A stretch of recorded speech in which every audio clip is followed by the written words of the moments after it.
G2 looks very different this year than they did last year. And what I mean by that is their level of aggression. I had shared this with a few friends that last year G2 sort of looked like they were incredibly aggressive, but not to the point of insanity. That they would take fights over anything in areas that they controlled, and as long as they had vision, and they would continue to take those fights over and over again, and ultimately that would give them wins. But they wouldn't do that in a way that would cost them anything, and they wouldn't do it in a way that I think another team felt that they could respond to. But this year feels very, very different.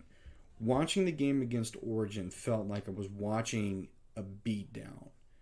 It felt to me like G2 was trying to make that loss hurt for Origin in a way that they would remember it for a long time. And looking at the way they won that game, it certainly kind of, I think, helps to prove this theory. There was never a moment where Origin looked like they had control of that game. And even the analysts were talking about it was a very, very bad draft. And I think that Origin showed a remarkable display of disrespect to G2 and their abilities by not respecting them in the draft and taking away some very good picks for them. And like it or not banning Soraka and Sona. Now, the reason I say that is Sona's a very good support pick right now, regardless of whether that goes to top lane to Wonder or bot lane to Mickey X. It doesn't matter. It's still a very strong pick right now, and it's going to be an even better pick in the next patch.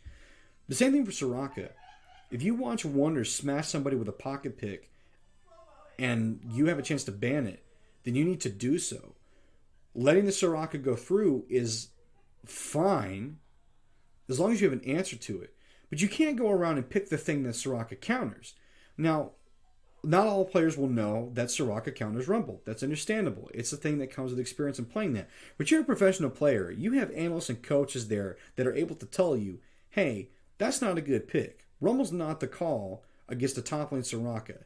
And from top to bottom in that Origin organization, on that stage, there is no reason a coach, an analyst, or another player on that team should have allowed that pick to go through, knowing what Wonder could do after he's displayed it against a team like Vitality. Now, yes, if you're a fan, you're watching this game, before it starts, you're thinking, okay, Origin and G2 are both really good teams. Origin's not a lower tier team. They're going to be able to respond to some of the things G2 wants to do. So it's not just going to be G2 going to be able to say, gimme, gimme, gimme. I'll get to do whatever I want. And you would have been right had Origin been playing with any sort of form of intelligence, but they weren't. They drafted very, very badly. They didn't play to any of their strengths, and they had no way to win team fights, which is part of Origin's core identity. You can't go and try and take G2 at their game. They want to fight you. They want to contest you over everything. They love these fights that happen over and over and over again without time to rest. They like to take long, continuous fights as well. G2 has shown that that is their way to win. And the quickest way to throw away a game against them is to try and match them. G2 kind of get the rub of being, a bunch of monkeys that just want to go and fight, and they won't really care what it's about. They don't really care about the greater scheme of the game. They just want to punch things until they stop moving. And there is some truth to that.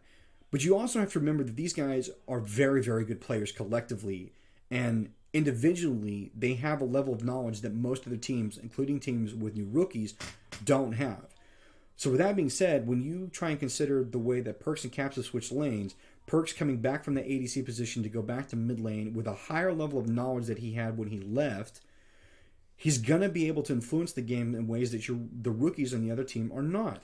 Caps going down to ADC understandably might be a weakness you could attack, but remember, he's still an all-star player. He's still a very, very good player. You can't just do whatever you want just because he's in a new position to think that you're not going to get punished.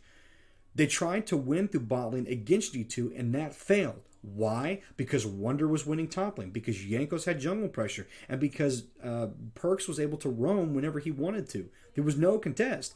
There was never a moment where the fear of Perkz popping up over a wall and one-shotting people did not exist in the Hearts of Origin, because he quickly established dominance in the mid lane and showed that just because he's not played the position in more than a physical year does not mean that he's any less good at the position than when he was when he left. And if anything, he's even better now because he has a fundamental, bigger understanding of the game and how integral parts of it work. So now he knows how much more effective his roams bot lane can be, against weaker supports, against the ADCs that don't have a lot of experience. And he proved that over and over and over again in that game against Origin. And the same against Vitality. Vitality did not draft to counter G2's weaknesses. The perceived weaknesses being that they did not have an incredible amount of neutral control, their early game wasn't great, and that as a whole the synergy wasn't in with the team yet. And in one game they proved how wrong that was. The analysts were literally saying, I don't know, we got to kind of watch it. It doesn't look like it's there yet. There's some big weaknesses in G2. And in one game, they tightened all of it up.